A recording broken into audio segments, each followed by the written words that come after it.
everyone, welcome back to my channel. My name is Annelies and today I will be reviewing 3 Zara Oud fragrances. These fragrances were actually released last year in 2022. They had 4 Oud fragrances, but they re-released 3 of them, and that being Bohemian Oud, Hipster Oud, and Perpetual Oud. They had a 4th one last year, which was called Endless Oud.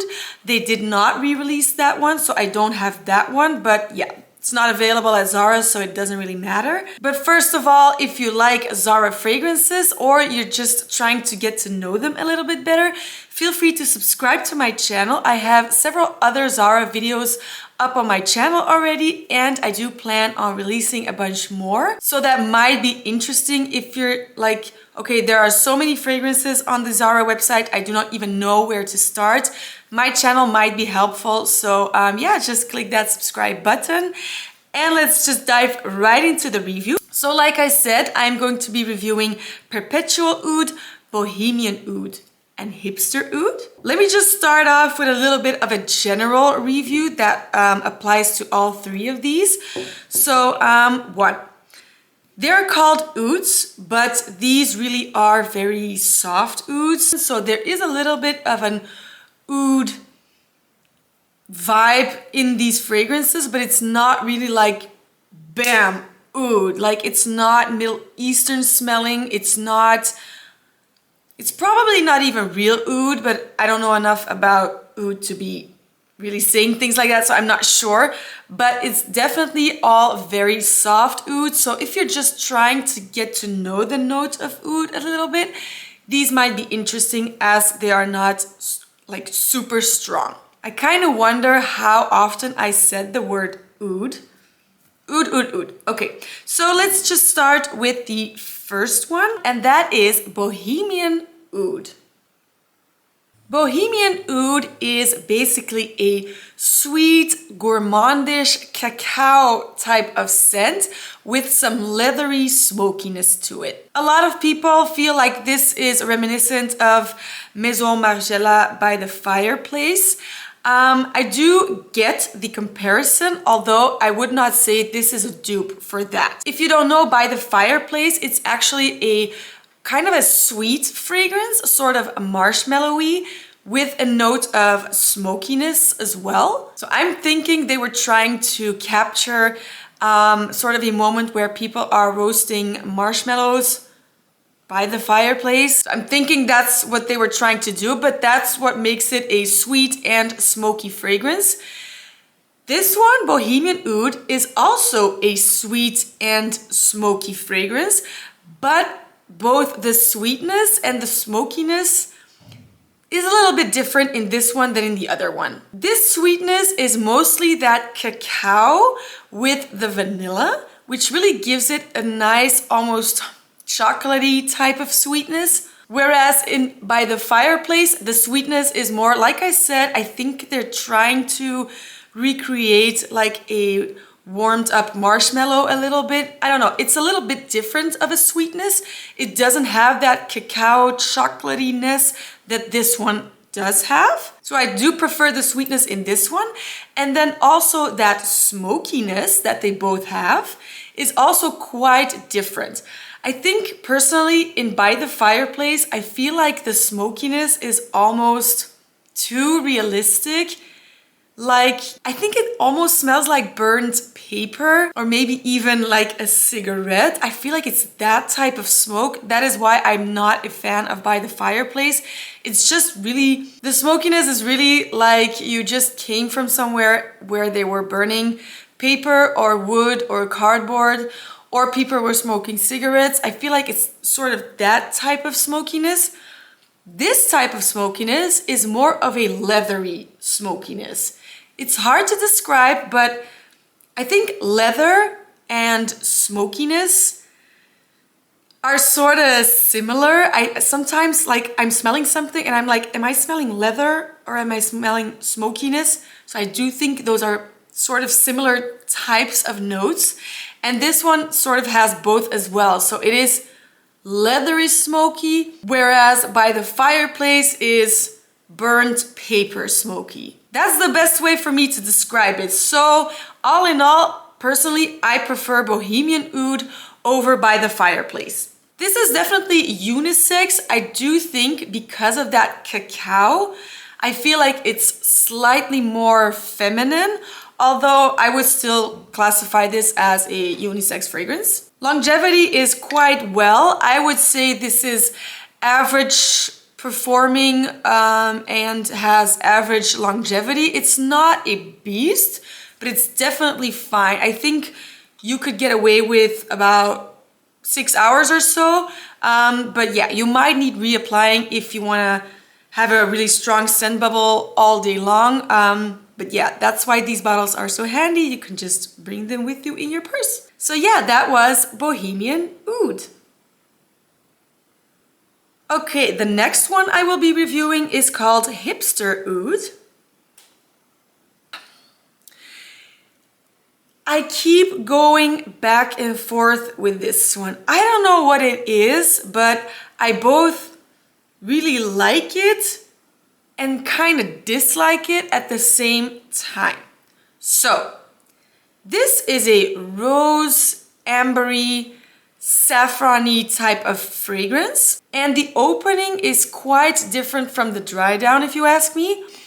Because the opening, when you get this bottle or you're at Zara's and you smell the bottle like this, you're gonna find a very nice, pleasant, light, sort of almost girly type of easygoing rose scent. I feel like the florals are mostly in the opening, which is just way more easygoing for me than the other notes. So at first when I had this, I was like, yeah, I really like it. This is a nice fragrance. I can see myself wearing this just like as a casual fragrance, let's say. It didn't wow me, but it's definitely quite pleasant. But then it got discontinued. This was last year when I discovered it. It got discontinued. I didn't buy it and I was like bummed. So I was looking all over the internet to try and find it. Couldn't find it. Eventually, I just gave up on it and I just discovered a bunch of other fragrances. So it kind of got, you know, I sort of forgot about it. Then they re-released it, I think last summer. They re-released it. I was so happy. I got a bottle. I featured it in one of my previous videos. I was so happy that I got my hands on a bottle again. So I sniffed it. I liked it. But then I gave it a wear. And when I wore it, I sort of noticed that the more the fragrance dried down, the less I liked it. And I did get wafts the whole time. So I can already tell you this is very long lasting. It has average projection, but it's definitely a long lasting fragrance. So I kept smelling the fragrance and it was weird to me because I was like, I'm not really enjoying it. I kind of want to wash it off. Which was like, it was kind of a mind because I really liked the opening and now that I'm wearing it, I'm not really liking it. So I ended up decluttering it and now I wanted to make this video, so I ordered all three and I was so happy because I thought, you know what, I wore it in summer. Maybe I didn't like it just because it didn't fit the season. So now I got them, I gave this a sniff. Immediately, I liked it again, but then yesterday, I decided to give it a full wear, so I wore it. This was my scent of the day yesterday, and the same thing happened. The more it dried down, the less I liked it. It really started to annoy me, to be honest, and I ended up washing it off, and I ended up changing my sweater because it was all in my sweater, and I just really didn't enjoy it anymore. So I think the florals, I love florals. I love floral fragrances. I think the florals are more in the opening, which I personally like, which I think is super nice. But in the dry down, it's mostly that amberiness, the saffron, the woodiness. Yeah, I think those notes, it's not really my thing. I had the same experience with Zara's Red Temptation, which you probably already know is a dupe for Baccarat Rouge 540. When I wore that one for the first time last year, I also sort of liked the opening, but the dry down gave me that same feeling. So I think it's that saffron and amber that somehow like doesn't really work for me. Same experience for this one. So if you decide to buy this, I would advise you to give it a wear first. So if you find this in the stores, give it a wear on your wrist and see how you like it throughout the dry down. If I had to compare this fragrance to a well-known fragrance, what came to my mind was Guidance by Amouage. By no means am I saying that this is a dupe or that it smells like Guidance. That is not really what I mean, but it does have sort of a similarity with that amber. The rose, I think Guidance has rose as well, and then some woodiness. So it's that type of fragrance, but by no means are they dupes. But I was a little bit surprised that I didn't see that one mentioned on Fragrantica in the This Reminds Me Of section. I saw Mojave Ghost by Byredo. I don't know where people are getting that, but this, to my nose, has absolutely nothing in common with Mojave Ghost, but I guess that's just me. So yeah, if you ask me, it's more similar to Guidance, but yeah, if you like that type of ambery, woody fragrance, feel free to give this a try. But to conclude, I like it and I don't like it at the same time. So I guess that's not good enough, so I will be decluttering this one. But yeah, that was Hipster Oud. And then let's talk about the last one, which is called Perpetual Oud. This one is basically a cocktail of every note that is bold and daring and strong. So this one has rose, oud, vetiver, patchouli, amber, pepper, saffron. I mean, all of those notes to me, for me personally, are a bit daring. And they've put all these daring notes together, and that is exactly what this fragrance is. It is by no means a easygoing, crowd-pleasing, inoffensive scent. That is the opposite of what this is, to my nose. So, what do you get?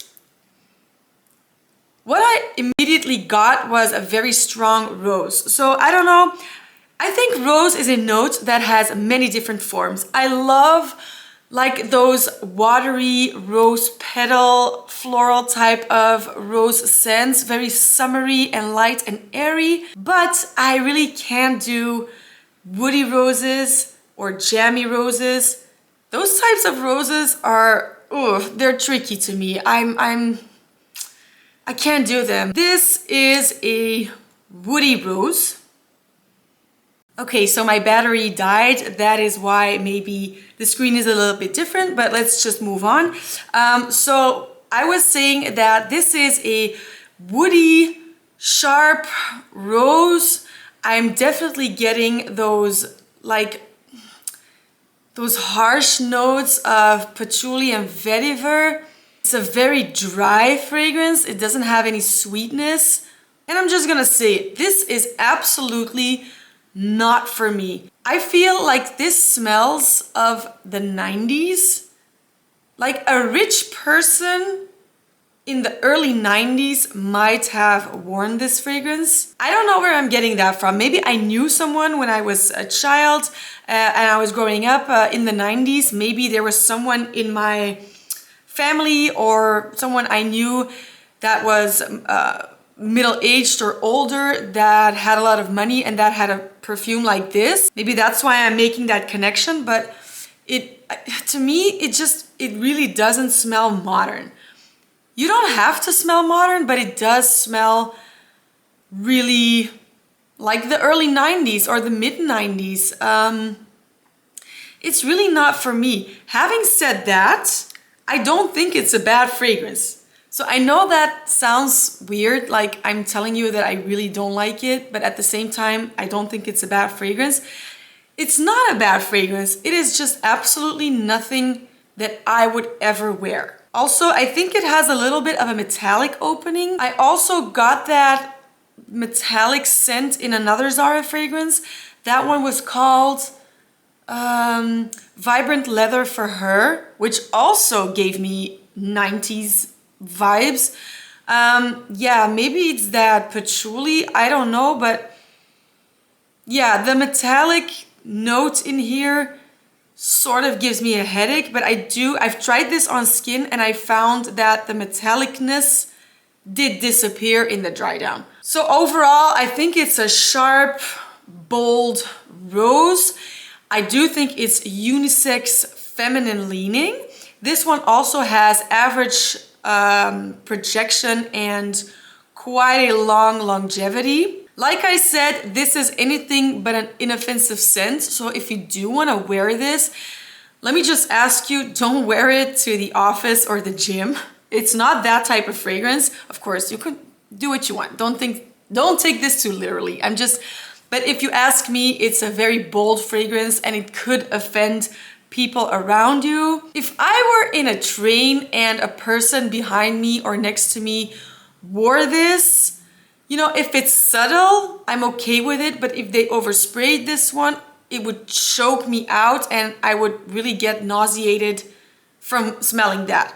So if you like a rosy, woody, patchouli type of fragrance, just know that it's a little bit more daring. So let me just really quickly go over them again. So the first one, Bohemian Oud, reminiscent of By the Fireplace, but not a dupe. Sweet, cacao, and leathery smokiness. Unisex, sort of feminine leaning, average projecting, average performing. The second one was Hipster Oud. Very easygoing, soft rose opening. Very feminine leaning with a very tiny amount of oud, but it's like almost non-existent. In the dry down, it's very ambery, saffrony, very long longevity and average projection. And then the final one, Perpetual Oud, a harsh, sharp, woody rose, very bold and daring, definitely not a safe blind buy.